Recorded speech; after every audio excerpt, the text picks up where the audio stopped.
Welcome back, YouTube. Jacob Graham here for Sysadmin Syndicate. Today we're going to talk about what is the difference between actually learning on your own for certification versus going to a course.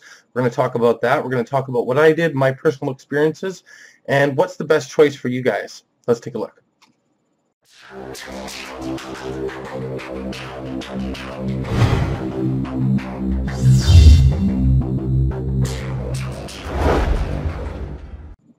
Okay, so let's talk about myself first and my experience.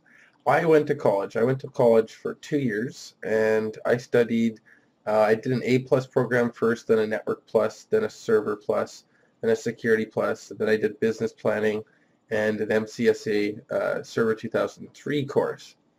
Now, I learned a lot going to that course because I took a long time to actually finish it. It wasn't actually supposed to be as long as I took with it, and it was just because I didn't like failing those exams because I had been doing tech for so long. But because I had that approach with it, even though it took longer, and some may argue that wasn't a good thing, I would argue that it was, because I spent a lot longer going over the basics and making sure I understood everything.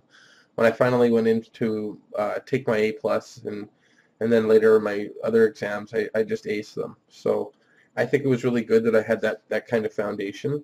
However, if you've already been doing tech for a few years, I don't recommend that you start with a college. If you want to take an MCSA and you're not working right now, there's absolutely no reason you can't be studying for it and get ready and prepare on your own. Same thing goes for CCNA or CCNP, CCIE, and same thing goes for the MCSE or the BCP or the CWNA or anything you want to really take, the CISP. Well, maybe the CISP you might want to go to school for, or the CCIE. But for the most part, there's no reason you can't do it if you're not working right now. If you are working, it's going to be a lot tougher, but it's still doable. Although, if you have a family, it's going to make it a lot tougher. I have 2 kids and a wife, and I just got my MCSA after a year of studying while working full-time, and it was very hard. So there's no reason that somebody who's not working can't achieve this. So I really don't think you do need college or school or any kind of course or program to help you with that. However, if you do decide to go that route, it will help you a lot, because you're going to be, like I said, actually reading a much deeper level than what's actually going to be asked of you when you take your exam, because they want to prepare you for pretty much any scenario, any simulation that you're going to get thrown at you. So it's still very advantageous to go out at it, both routes. Again, I don't think it's as advantageous if you've been doing it for a long time. That's IT in the industry. You'll find that that a lot of this stuff is kind of straightforward, especially with the CompTIA stuff. If you're new to IT, the CompTIA will be like anything else. It'll be really hard. And I guess the same thing would go for server administration or Cisco administration. If if you're doing Microsoft certs, or you're doing Red Hat certs, or you're doing Cisco certs, if you've already had training on that stuff or work experience, and you've got hands-on in the field for a few years, you're going to find that a lot easier. So just know that. Also know that Microsoft exams, Cisco exams, and Red Hat exams are a lot harder than CompTIA exams. So if you go down that road, expect to fail a couple times before you pass your first Microsoft exam. I know I did. I took the 2008. I never actually did go for my 2003 after leaving college for 2003 MCSA.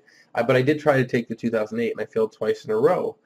And to be honest, back then I was actually using brain dumps. I was actually cheating back then, and I still didn't pass. That's how hard they are.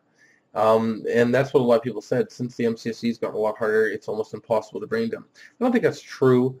However, this time when I took the exam, I decided I wasn't going to take any types of brain dumps, and I actually passed it on my first try and got, I think, a high 700 score back in May. That was my first Microsoft exam I passed. That was May 2014.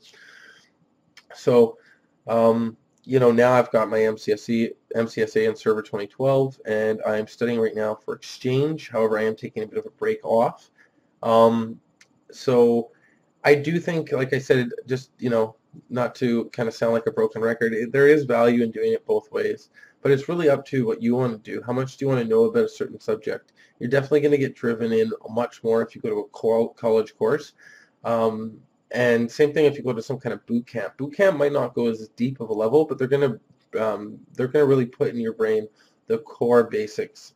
But I find that still probably wouldn't be enough for a lot of the current Microsoft exams because they ask you some really esoteric questions. They'll ask you something that you would never really know unless you had dealt with that exact problem before, or had been working with it. That one technology. Maybe you were just a DNS admin for 5 or 10 years. Then you'd be able to understand that question and know exactly what to do.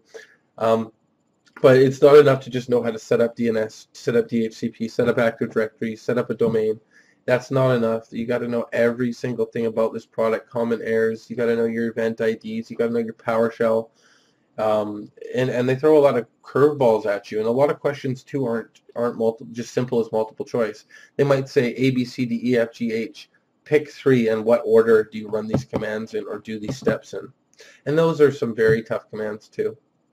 So that's my opinion. I want to know what you guys think. Did you guys think it's worth it to go to a college course? Are you going to a college course? Do you have questions? Let us know what you guys think, and rate and subscribe. Thanks, guys.